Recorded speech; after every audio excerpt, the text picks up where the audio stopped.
You can take a good person and put them in a bad environment, and that person will do bad things.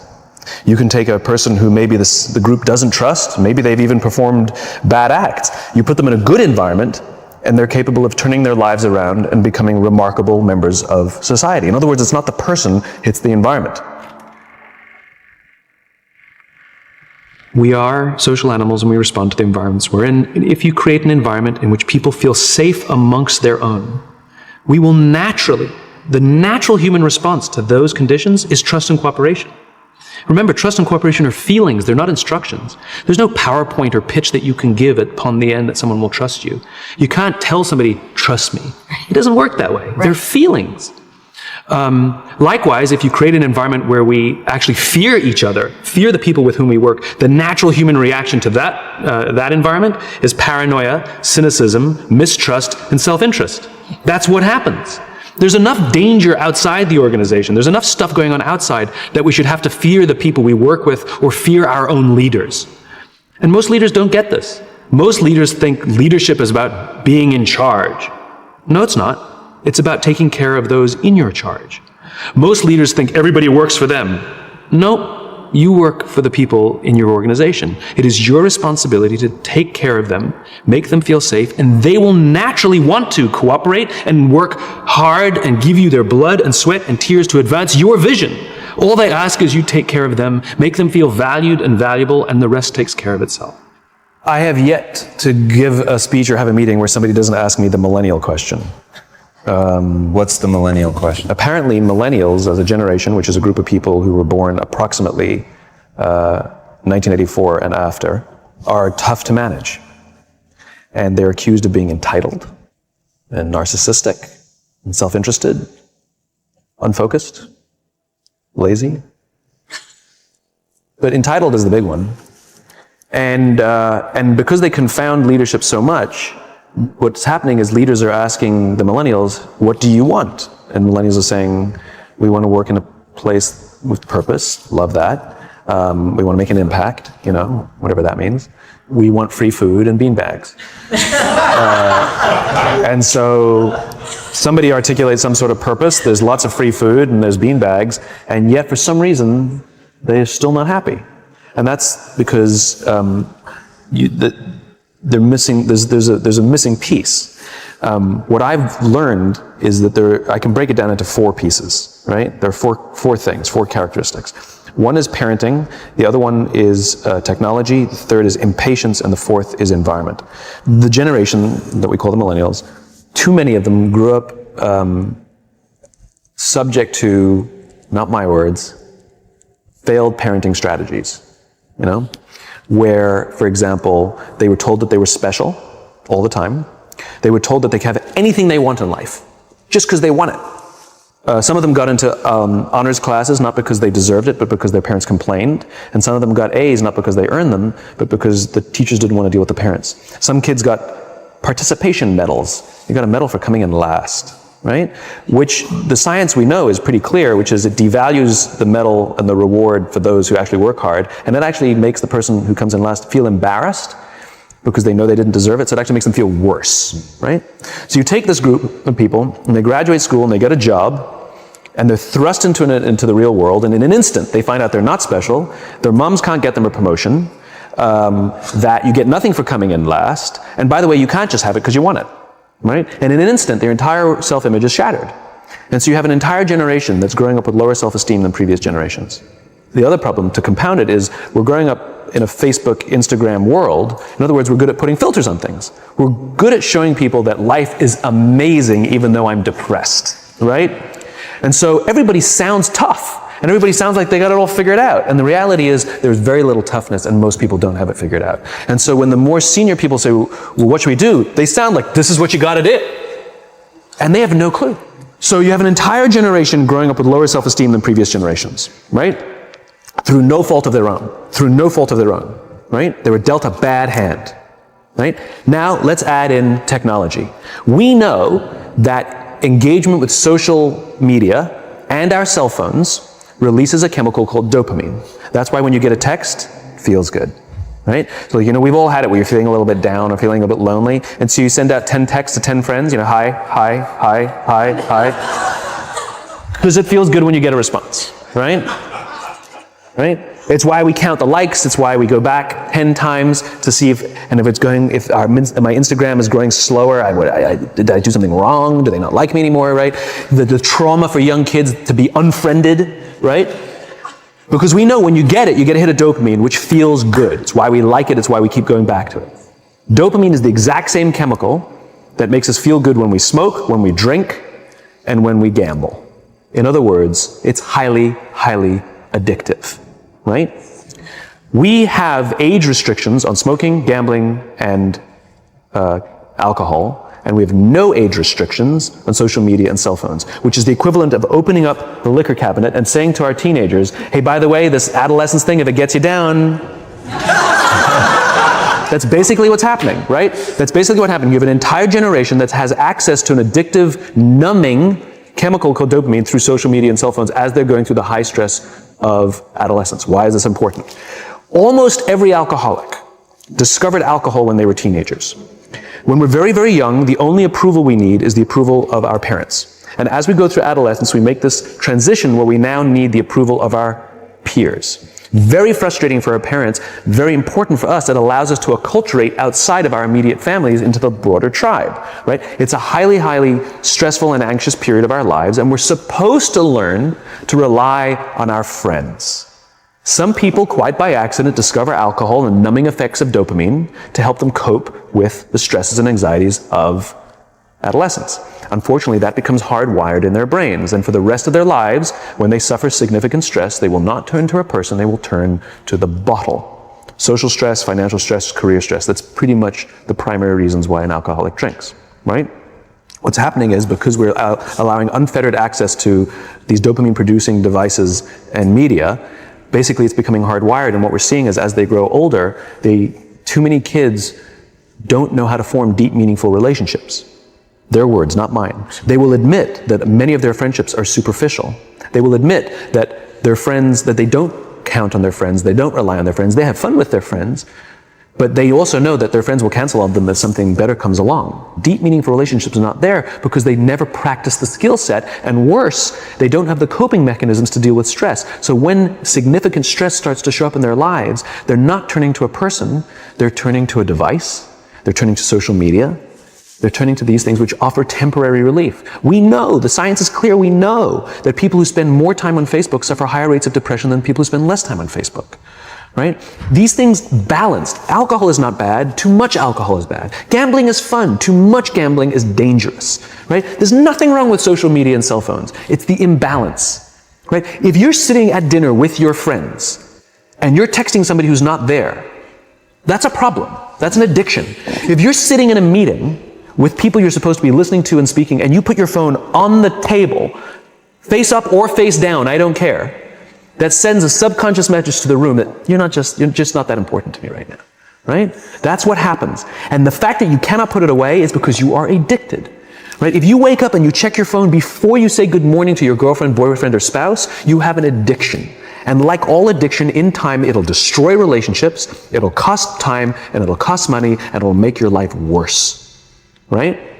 So you have a generation growing up with lower self-esteem that doesn't have the coping mechanisms to deal with stress, right? Now you add in the sense of impatience, right? They've grown up in a world of instant gratification. You want to buy something, you go on Amazon, it arrives the next day.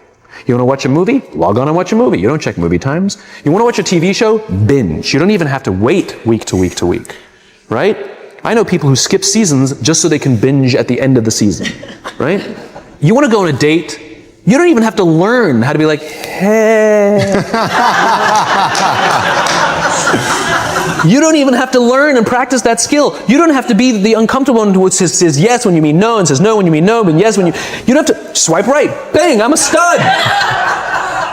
Right? You don't have to learn the social coping mechanisms, right?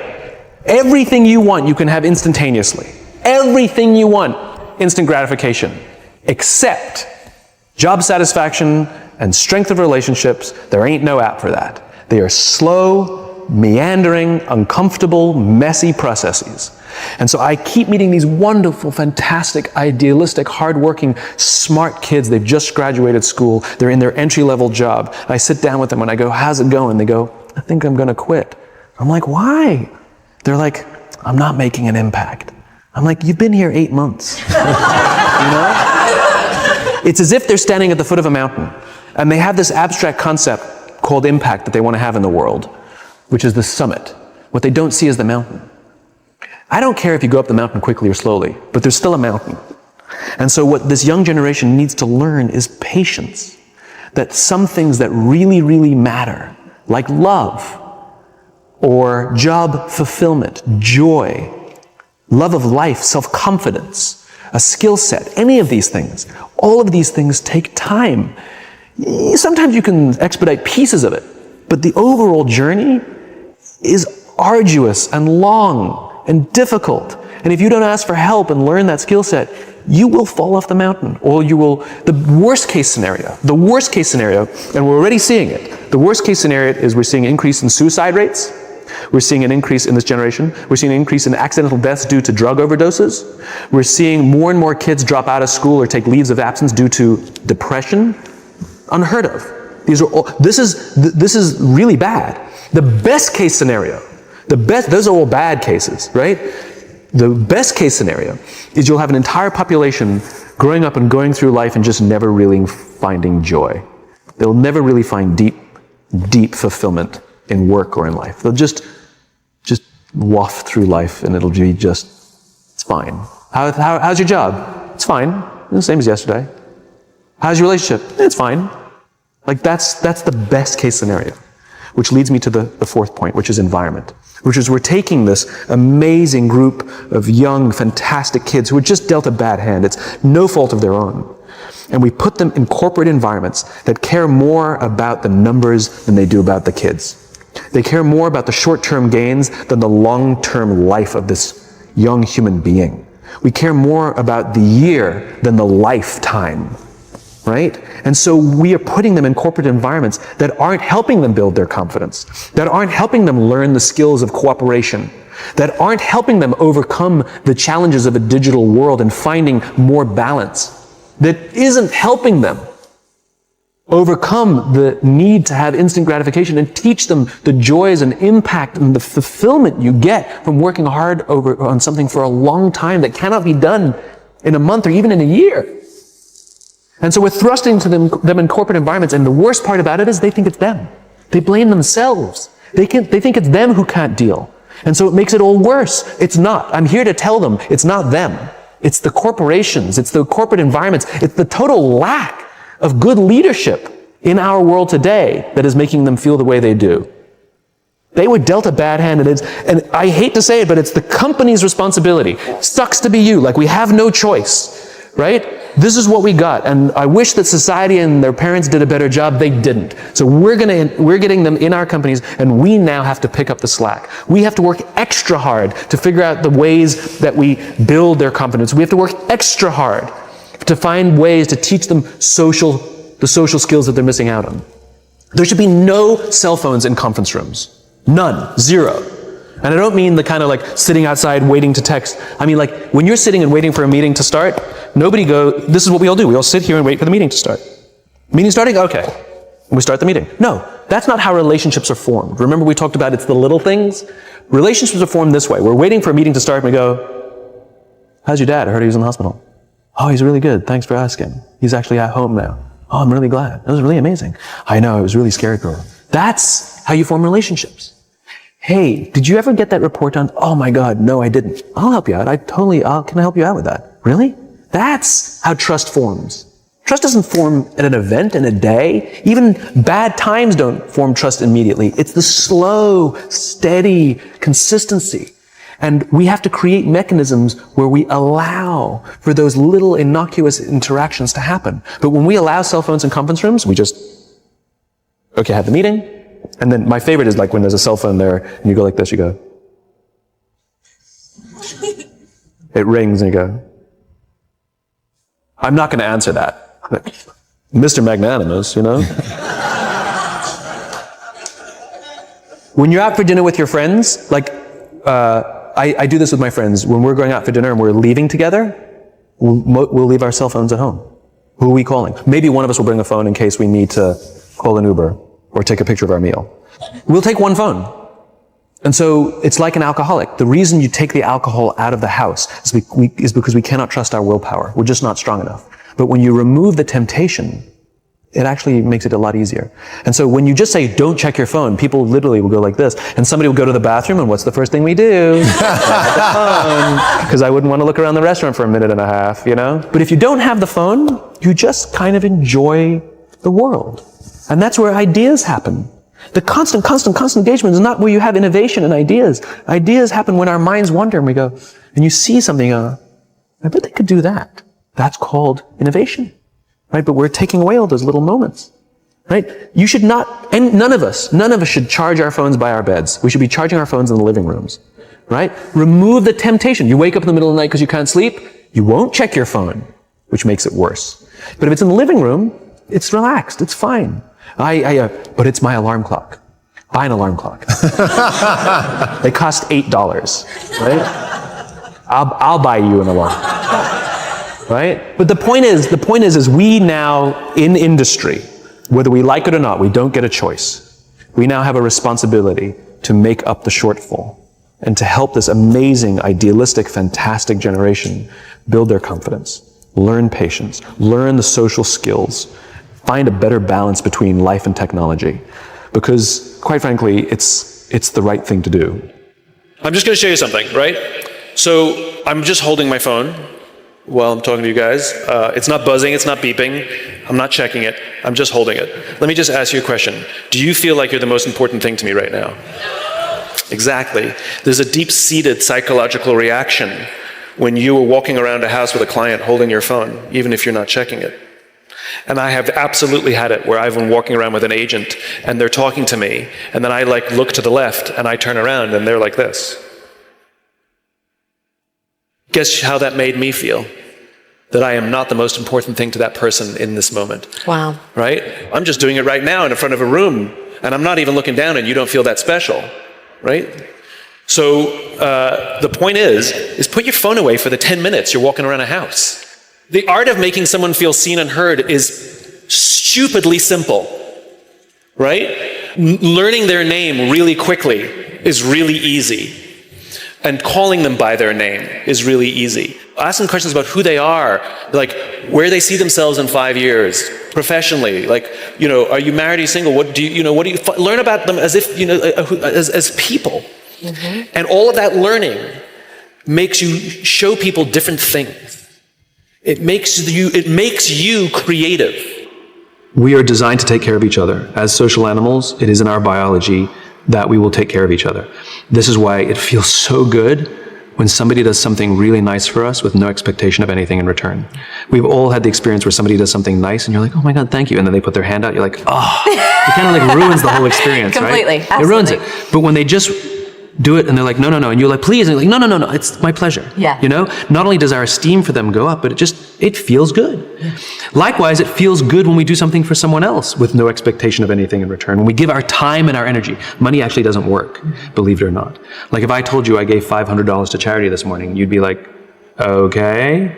That's great, Simon. But if I told you that last weekend I gave up my Saturday and went and painted schools in the inner city, you'd be like, nice, that's really awesome. Yeah. Right? Now the value of my labor was worth a lot less than $500. And that's the point, right? That's the point, which is we are designed to take care of each other. And there's a chemical called oxytocin, which is the chemical responsible for our feelings of love and friendship and trust. When you look at somebody you adore and you go like this, that's oxytocin. When somebody touches you and says, oh my God, it's so good to see you. Touch creates oxytocin. It's so good to see you. Yes. It actually makes us feel closer to each other. Yes. When oxytocin is released in our bodies, not only does it make us feel good, not only does it boost our immune systems, but the more oxytocin we have in our bodies, it actually makes us more generous because the human body is trying to get us to look after each other. And it gets even better than that. The person who does the act of generosity, giving of time or energy without expectation of anything in return, they get a shot of oxytocin. The person on the receiving end gets a shot of oxytocin. And even witnessing an act of generosity or kindness releases oxytocin. It feels good to see somebody do something nice. And the more oxytocin we have in our bodies, as I said, means we're more likely to do something nice for somebody. This is the biology of pay it forwards. It's the human body's desperate attempt to get us to look after each other. And so when we create environments where we allow that to flow, it does naturally. It just takes care of itself. It's just biology. To have someone believe in us, to have one person see a spark in us, helps us recognize that it helps us see the spark in ourselves. I think it takes only one person, whether it's a friend or a coach or a parent, a boss sometimes, who takes a liking to us. And almost all of us can remember one person in our lives where it's a coach or a teacher who took us under their wing and saw something that we didn't see. And every single successful person on the planet has that person. But I think most of us do. Most of us have somebody who saw something in us, and we are who we are in part because of that person.